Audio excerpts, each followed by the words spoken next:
Going live.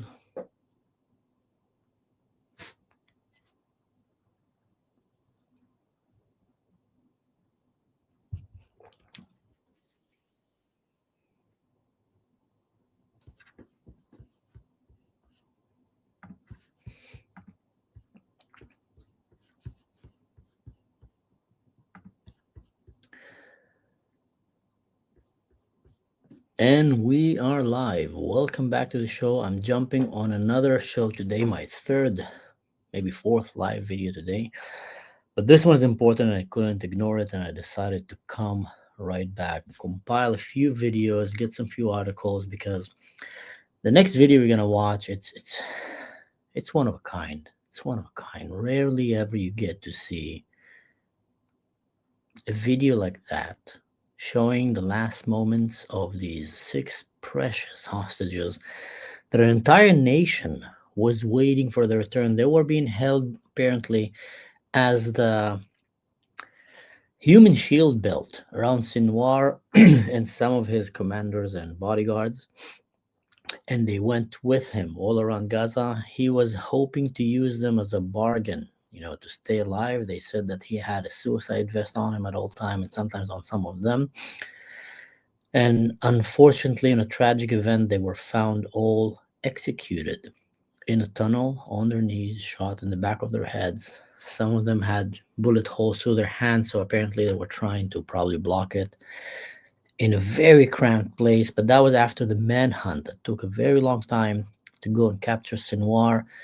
And when they felt that the SWAT units, the Shabak, the Mossad, the Sayeret Matkal, whoever was, Navy SEALs, whoever was breathing on their neck, always one step behind them, they realized they got compromised and they decided to execute the hostages and went on a run, which later on was the death of Yahya Sinwar when he was caught by a trainee unit of the IDF, and there was an exchange of fire. And we all saw that video with him sitting in his last moments trying to throw a stick on a drone, and he got taken down as he was trying apparently to flee Gaza with a bunch of fake passports and a lot of money in his pocket. A very cowardice way to be taken down after you practically destroyed entire Gaza. But anyway, this video here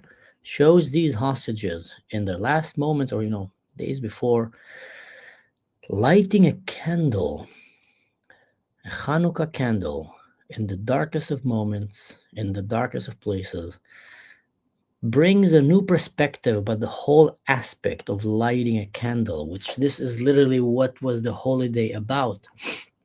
And the whole symbolism of this candle of Menuat Hashem and Pach Hashem, and when they were, in the end, and that was the way to show the triumph of light over darkness. My name is Mansour. For those of you who don't know, I am an Israeli. I'm a former IDF Special Forces, an officer in the IDF, and also a Druze from the Middle East, born and raised in Israel. And I'm going to try to give you a little bit of what are we seeing right now. But without further ado, let's just jump into this video because this is insane. This video is crazy. הרבה זמן ככה לא טוב. צריך טיפול. She's telling there that, she's pointing at Hirsch, I think, or the other guy with the bandage, and saying it's not very good. He's been a very long time with the injury, and he needs some kind of a medical care. So it looks like the hostages and the captures have been for some while together, and they're having some kind of a human-like connection, you might want to call it. Apparently not, because they were executed in the end, but they already broke a few barriers as they were going there. By the way, many of these videos were part of the Hamas propaganda that was supposed to be released later on in order to show Hamas good and Israel bad, and influence Israel's attempt to destroy Hamas by pressuring them to pull back and release tens of thousands of Hamas and Palestinian terrorists in exchange for these hostages. But it was never been released. And from what I believe, as these videos were captured probably on the bodies of the terrorist, and we'll talk about it later about all kind of ways that I think that this happened. But let's keep watching. בסדר? תן לו את החמצן. Wow. ברוך אתה אדוני אלוהינו מלך העולם שהחיינו וקיימנו והגיענו לזמן הזה. אמן. הנרות הללו שאנו מדליקים. כן, מה עושים? לך נאה ושבח. Must be so hard for the parents to be watching this right now, seeing their children here and the others there. You know, you see them standing. You know, you have Eden Yerushalmi, Ori Danino, Alex Lubnov, Almog Sarusi, and Carmel Gat in the tunnels of the Hamas, and this moment of life and humanity, choosing life over death, doing the ancient Jewish way of choosing hope over despair, singing songs, trying to connect in that moment of humanity. It's just wow, it's just insane.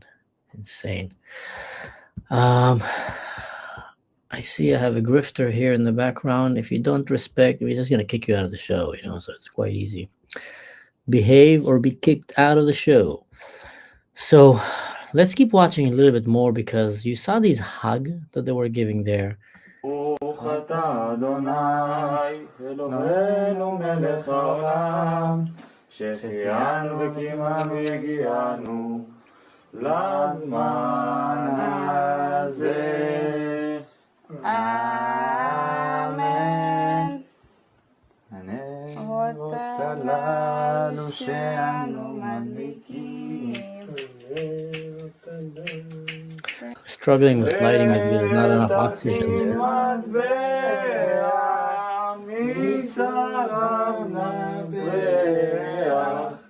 אז אגמור בשיר מזמור חנוכת המזבח. אז אגמור בשיר מזמור חנוכת המזבח.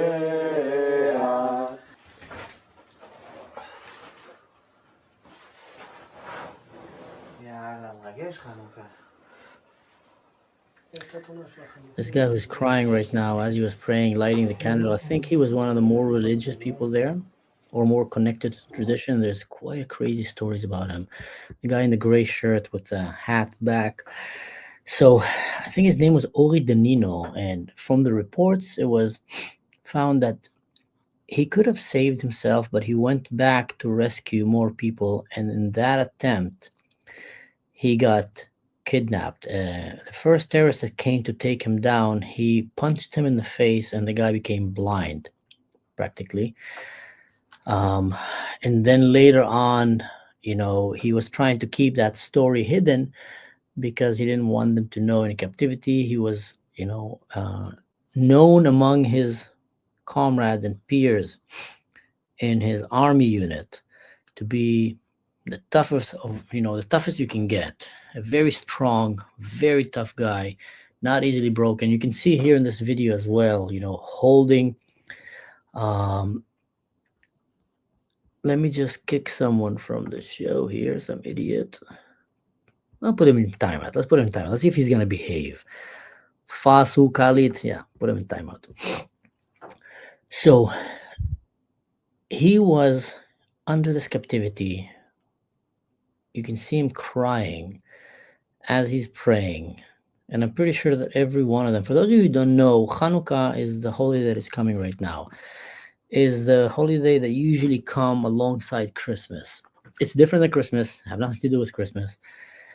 But it does have an aspect of wishing, praying. And you saw them closing their eyes, praying. One can just imagine what were they praying for, each one individually. I can assume, to be back with their families, to be back with their loved ones for the end of this war, or you don't know. We don't know what goes through a man's heart, a woman's mind and heart in these last moments. But just crazy. Now this video was taken, and that's what it says here, out of the loot that the IDF have collected from the war efforts. Now you see, when the IDF eliminate terrorists, obviously they go and they check that they don't have any booby traps on them. And once they clear them from booby traps, because often they will have that, they will come and they will try to see what kind of information could be on the body that can be collected later on for the intelligent purposes and to help. So you have the immediate aspect of it. If you find a cell phone, you want to hack it as fast as possible to see if there's any connections. If you find a map or notes or anything, give you an edge in the battle. And then later on, when it goes back into the headquarters, there they will do a more deeper analysis, and they usually, open these phones, hack these phones, and start seeing what connections they have. But also, a lot of information will come from the prisoners. The prisoners who end up being in the hands of the IDF will start revealing and ratting and talking about one another. And trust me, guys, they're not as brave as you think, or if anyone thinks they're brave. I've faced many of these numbskulls when I was in the IDF. I would say more than 90% of Hamas and these guys are, just complete loser cowards. 10% war fighters, real fighters, warriors. Even less than 10%. But most, like, fighters, yes. Warriors is a different definition. I always say, even in special forces, out of 100 soldiers, 10 will be warriors, one or two will be with killer instincts, like, one man army. Even in the special units, it will be like, maybe 30 out of 100. Now the rest, I'm not saying they're not fighters or warriors. They just don't. They're good at following order. They're doing good at doing their job, but they just don't have that edge. And that edge, you usually, I won't say born with it, but you kind of raised with it. You inherit it before you go into the age of 18. You come with it. A lot of time you see street kids have it, or ones that went through really rough childhood, they have it, and others, even one who went through easy childhood. But anyway, I went kind of AWire talking about Hamas. And most of them are just literally pathetic and losers, and they end up opening up and ratting up and talking, and the Shabak will collect that information and will build a picture of what happening. And then he might know that, there's a video that was supposed to be surfaced for propaganda use, and it's obviously an important video. I'm pretty sure that it was shared with the families first, and maybe with their blessing and permission, it was allowed to be shared now, not surprisingly, right before Hanukkah. Let's read a little bit. What are they saying in the news in Israel? So, playing games, getting a haircut, hugging, talking, suffering together, living, alive. The documented of the last days of the six kidnaps. Hamas took videos from a plot to unleash a propaganda attempt. But the humanity of these six heroes was radiating, coming out of these images. It was stronger than any terrorist organizations. These images that were released by the foundation of the hostages in Israel, in them you can see Hirsch Goldberg, Pauline, Eden Yerushalmi, Ori Danino, Alex Lubovnov, Almog Sarusi, and Carmel Gat in the tunnels of Hamas. After they were lighting the candles in the tunnels, the family allowed for this to be shown to the public, with the permission of the IDF. You can see the kidnapped who were murdered by the Hamas terrorists, taken down the tunnels, hugging one another, playing chess and cards, and all of this while they were in the harshest, hardest conditions in these terror tunnels, tens of meters under the ground. You can come and say that because they were around Sinwar, so they were around the best food and the best conditions that a Hamas operator will have. Now, were they treated in that way? Were they given or not given? I'm sure there were days that were treating really bad. I'm sure there were days that maybe they kind of had a little bit more connection with the people who kidnapped them and were able to reach a little bit more aspect of humanity. I'm watching here. I don't know if you can see that, but I'll try. So you can see images of them, hugging each other, playing card games. I know already. I know already. Already, I can see all these bankrupt, morally bankrupt Hamas supporters saying, "See, I told you they were good to them. They were Hamas are freedom fighter. They treat them with dignity." Guys, there's a guy there that have his hand chopped off. There's people that literally watch their friends being murdered by the same people who kidnapped them from a Nova party for when they went to dance, and they're hiding them in tunnels of terror. So don't tell me because they're playing cards or because they're sitting on the ground and hugging one another, the Hamas are the good guys. So spare us with these nonsense. Um, and let's get back here. This is some of you might have remembered Hirsch. His mom became, was one of the most active parents of the hostages. His mom and his dad trying to bring awareness. It was a heartbreaking story, when they heard that he was dead. That's seeing them walking in the tunnels. Here they can be seen giving one another a haircut. In one of the images, you can see the hostages being taken by their captors in the tunnel, and one of them is heard, Eden or Kamel, saying, "Finally, new air." I don't know if any of you have ever been to a place where the air barely moves. You can start tasting the air. I was once locked in a place, was 24 meters under the water in the ocean, in a small room with a little bit of air in it. Like the water was here, a little bit of air on a sunken ship. And I ran out of air in my diving oxygen. So I was literally there, kind of taking my last breath of air, 24 meters under the water. It was not fun. Well, later on, I realized it was not fun in that moment. But the air, you could really taste it. You can really taste that it was an old air, and I had to take a big chunk of it and then go through the water in the dark out of a sunken ship and make my way out. Long story short, I made it. I survived. I didn't think I would, but that comes to one of the many stories that I never thought I'll survive. Oh, we have Fasculatis back after he was going to the to the waiting room. So if you need some money, Manso. Oh yeah, well, I'm gonna kick him out. Delete, put ban users. Ah,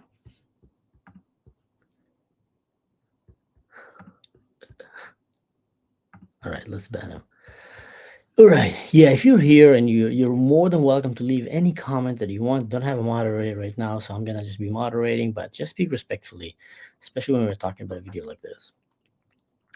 In another video, the hostages are being seen counting back and finishing at a Shana Tova. That was the 31st of December 2023. So they did their countdown, like we do, in the square, in New York Square or something like that. So did it there, and we're hoping for a good year. Eden goes to the camera and says, שנה טובה לכל המשפחות, אנחנו מחכים לחזור הביתה. מזל טוב לאחותי הקטנה, למאי שתהיי מאושרת בריאה. Happy New Year to all the families. We're waiting to come back home.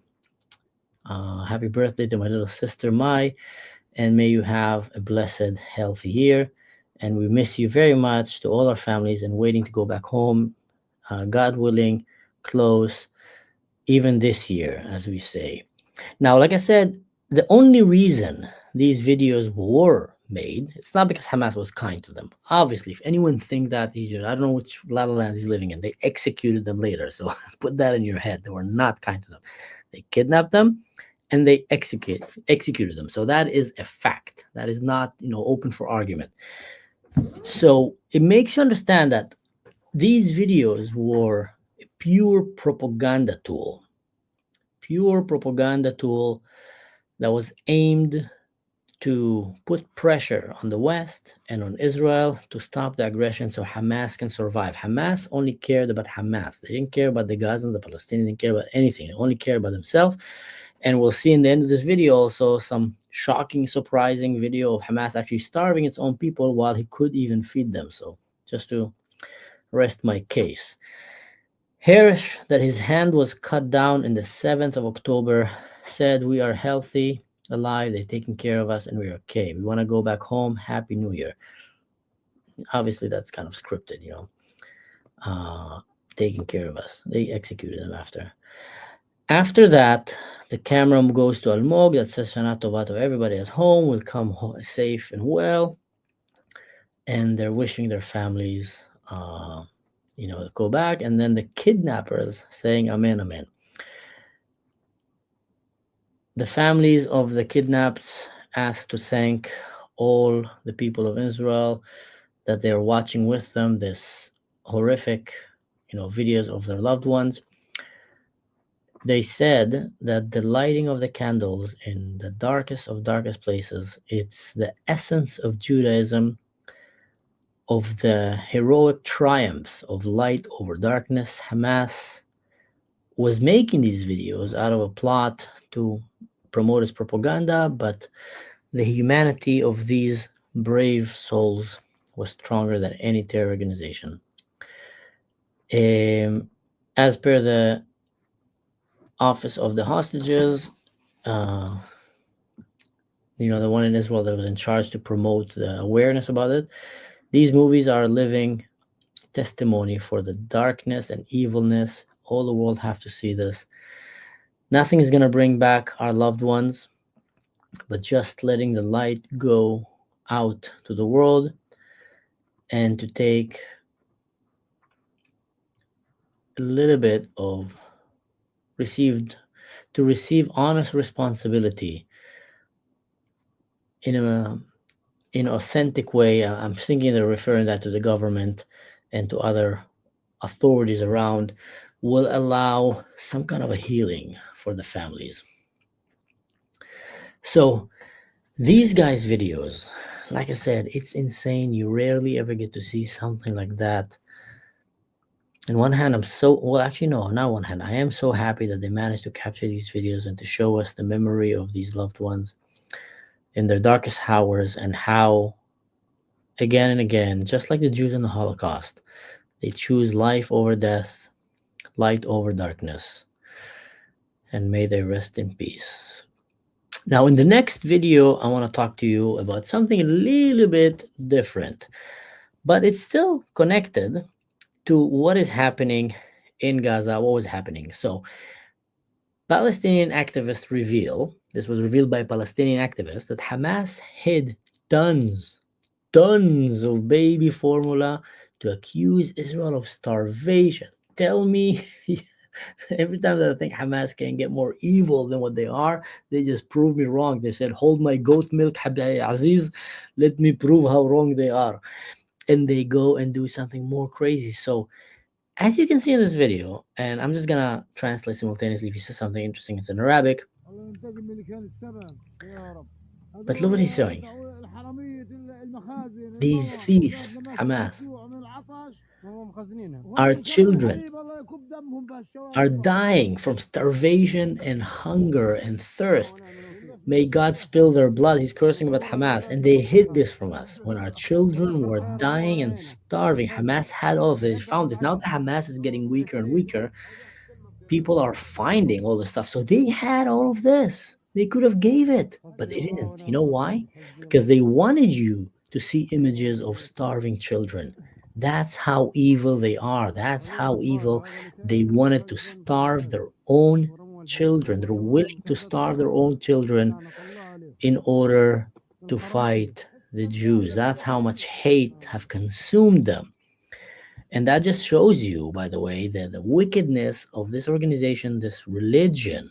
They call themselves religion of peace. What kind of a religion is that? Tell me right now. That they again and again will choose life over death, will decide. In their head, they justify it, the jihadists. They justify it as, even these babies became shaheeds. So he will come and stand in front of a mother and tell her, be happy, your child became a shaheed. Her child just starved, died in her hands, shivering. He became a shaheed. So that's how evil it is, guys, and that's what happened when you leave Islam unchecked. So New York, Michigan, good luck. London, soon at your place, you're gonna start seeing that. Germany, all these places, the moment you let them go unleashed, they get numbers, things start looking like this. In another breaking news, we have Charlie Kirk's killer, Tyler Robinson, seen smirking and laughing as he makes his first court appearance. Let's see it. Being delivered to this courthouse. Some of the doors are zip tied, so all types of measures being taken to make sure that this proceeding happens safely and securely today. Now, on the docket today, perhaps one of the most important issues, there was an October 24th hearing in which Judge Graff determined Robinson will be allowed to wear civilian clothing in court, as you see on your screen right now, but he has to remain shackled. Now, also in that October 24th hearing, general security measures and other issues of fairness in this trial were discussed in a closed portion. I wonder if they're planning on giving him the death penalty. I mean, I can understand the anger of many people that would probably want to see that. I tend to like to see the justice go, fairly across the board. So someone who assassinated a celebrity should not be treated differently than someone who just assassinated a homeless man, for example. Although there was repercussion to his actions and it showed something, and there's a message that will be sent with the death penalty. There's a big message that is sent. So I understand like all sides of this argument. I'm just wondering if they're gonna do that. Um, but that's another example, guys. Talking about Nick Fontes right now, and the people that follow him, and about the radicalization of young Americans. So you have from the left, you have the fluffies, and all kind of radical left extremists, which are in general usually more violent than the right, at least from what I saw, which is bizarre. But then it's starting to happen on the right now. This moral bankruptcy, this hatred towards Israel. So it's funny how always extremists and hate meet and agree usually on one thing. They both hate the Jews. They hate each other. They're completely extreme, but they kind of meet in the middle ground. They both hate the Jews, but also they hate one another. And I said in my last video, there's no unity among the wicked. So either way, sooner or later, they'll crumble and fall. But moving to another topic that is maybe completely different. Something is happening on planet Earth, and people might not be aware of it because of all the crazy stuff that are happening. But China and other places are literally building fighting robots. Guys, they're building fighting robots that can do kung fu, and they have AI. It's not anymore a computer game. If I would have told you that 10 years, 20 years ago, you'd think that I'm talking about the Terminator. Think I'm talking about all kind of, I don't know, sci-fi movies or anime and manga. But no, guys, this is real. Let's watch it. Of course, you can really trust Chinese commercials. They always make things look better. They don't have free market and free press there, but still.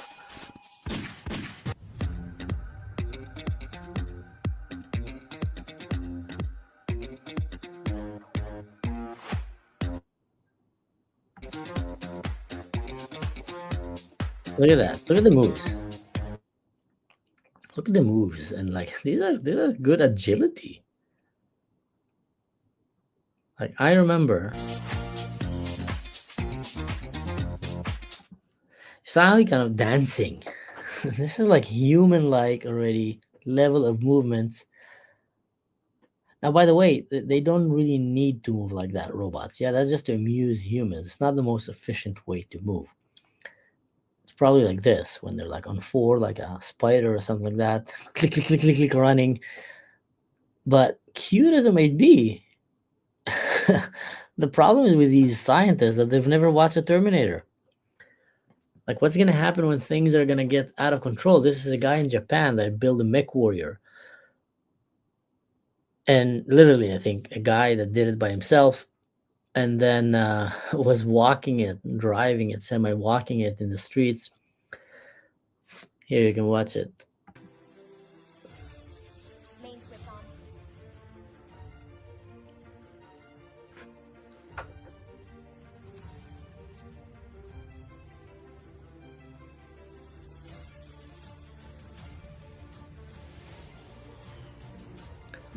Crazy, right?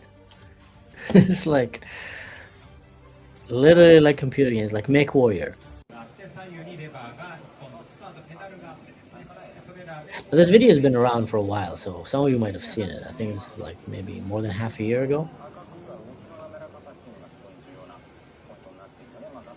But my point is that we are progressing, very, very fast with robotics as a human race. And I heard a prediction that, with Tesla robots and others, they say that maybe in several years, I don't remember exactly the numbers, they would have fully functional autonomous robots that can replace humans, that can walk like human, move their fingers, have a grip, have the sensitivity of movements, have the hand and eye coordination, you can call it that way, and will be able to replace the average human in all sort of work, which would lead to mass unemployment and can lead to a lot of civil unrest that will come if this is not done. Now, this is gonna be done. This is like, the fact that we will have robot replacing humans is gonna happen. Some things are just so effective that they transcend culture and politics. I'll give you an example. The invention of the fire. When the fire was invented, I'm sure there was a few cavemen, shamans that thought that this was blasphemy and maybe, kind of shamed everybody, don't touch it, this is evil spirits. But everybody else looked and said, like, man, no, we're gonna get fire. This is gonna make life way, way better for everyone. And the same thing with electricity. Oh, this is dark magic. You're not allowed to use it. It's gonna ruin the world. And some priest or I don't know what will come and say, like, no, you're not allowed to use it. But then everybody's like, man, are you kidding me? This is gonna improve life. This is gonna help me control the world, like conquer this village, become the most powerful person in this area. Same thing with Wi-Fi, with internet, with AI. So there is things that when the calculator came, there was a big movement, I think in the UK, that was against the calculators. Professors in universities were saying that a calculator will make humans dumb. And they were literally going and demonstrating against calculators. So you always have people that resist, some kind of a technological advancement, but it's just going to happen. When it's happening right now with robots and AI, when companies will be able to, let's say, build or even rent, you're a big HR, human resource, robot resource company, and you just bought 30,000 robots from certain model, and you have your company in a faraway country, and now you offer your service just like manpower, you have robot power. And then other companies can come and say, I want to hire a robot. So you can hire it by the hour. They get paid by the hour. They get paid by the month. You do some kind of a contract with them. And then you give them 5, 6 robots that can work 24/7, don't need to eat, don't need to drink, don't need HR, don't need uh, emotional care, don't need to have parties, don't need to have pension, don't need to have medical care. It's unbelievable. It can work 24/7. You can train them, you can control how they work, they don't steal your stuff, they don't cheat. It's like unbelievable. Like everybody that have a big organization that can cut losses and improve his work will do it, and even the ones that will not do it because it's morally wrong in their eyes will end up doing it because all the others will do it and will just work better. So warehouses, Amazon for sure, all kind of companies that have a lot of manpower that are doing some kind of a line work or works that can be replaced by robots will happen, inevitably will happen. So just kind of crazy if you're thinking it's not going to happen. Now with that will come a lot of civil unrest. That's what they're thinking. And then people will be demanding, can they really Would the government pay us for being unemployed now? Hey, we just lost our job. So what? I can't work anymore. I'm not an engineer. What am I gonna do? I'm 30 years old. I have a family. I have kids. I can't go to university, study a new profession right now. Robot just literally took my job. Someone smart, too sick somewhere, invented a robot and it came and took me my job. I can't feed my family. What am I gonna do? And I feel like governments might be having the incentive to come and start paying some kind of a unemployment social welfare program to help them, go back in the market, or maybe just let them live, and enjoy their life. But here's the problem. The countries that will do that will probably be America, Europe, countries that have a high value for humans' life and for equality. Countries like China, like Russia, once they have that power, they wouldn't care about the people who lost their jobs. So the money that you will be spending as a society from taxes from this to maintain the quality of life for people who just became unemployed massively will be used in other countries to actually keep progressing with AI and with advancement. And then your country will start thinking like, what can we do? How can we fight them? We're like giving, heavily financially loaded here. It's gonna get crazy. It's gonna get crazy. Like I'm sure there's scenarios that I haven't thought about. And if anyone can think, you can write it down here. We can philosophically just talk about it. But it's gonna get crazy, guys. Crazy. Oh. I wanted to finish this video. I'm not so sure I should show you this video. Probably get this video, probably get my YouTube removed if you watch. But this is from YouTube. This is a play, the most unhinged kids play ever made. Yeah, no, I'm not gonna show it on my channel. I thought of showing it. It's just so unhinged that this video might be removed if I show it. But you can go and watch it if you want. It's hilarious. Hilarious. Either way, guys, I wish us all calm days ahead. And also maybe remember the families of the hostages as the holidays come now and you are around your families, around your loved ones. Remember that there's people that might have lost their loved ones, don't have them around. And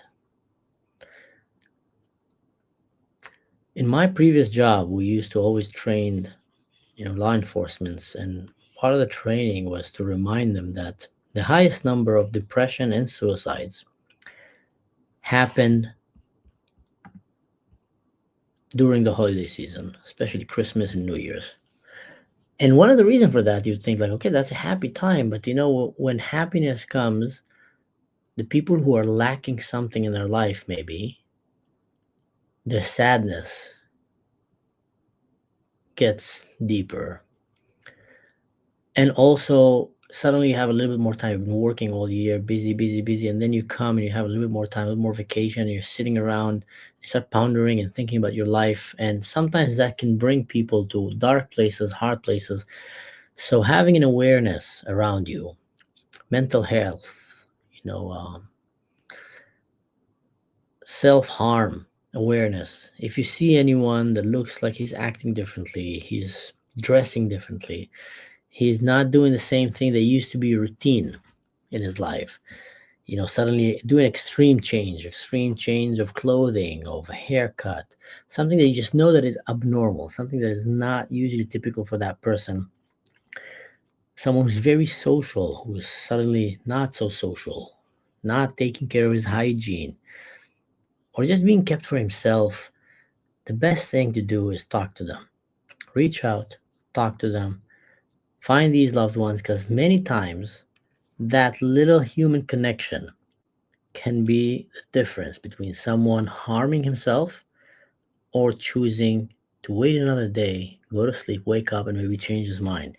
Because the decision to self harm, for suicide, it's an emotionally based decision. It's against our human nature.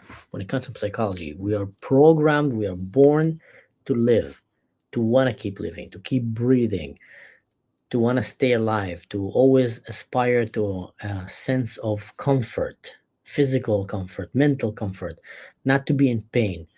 So for someone to want to end his life, it's usually an emotionally based decision that have a lot of other factors. But emotions can be changed. You just take one perimeter. His girlfriend broke up with him. He's depressed. He's can't imagine living anymore. Maybe if he would sleep a little bit, things will be different. He will get another girlfriend. Things will be different. I don't know what. He will meet his parents or his favorite puppy, and like he will change his mind. So there is elements there that you can change completely that can save someone's life. So the holiday season is coming right now, and with it comes a lot of emotions, joy, and sadness. Pay attention to the people around you that might not look that happy, and see if you can just have a talk, have a word, maybe invite them. If you have the capability in your homes, in your houses, invite them to join you for Christmas, to join you for Hanukkah. Invite them to go with you to the synagogue, to the Bet Knesset, to the Chilweh, to the church. Just don't forget about the people that don't have all these things. That's my point. That's what I want to leave you with. But until then, guys, we spoke enough. Stay safe. See you next time.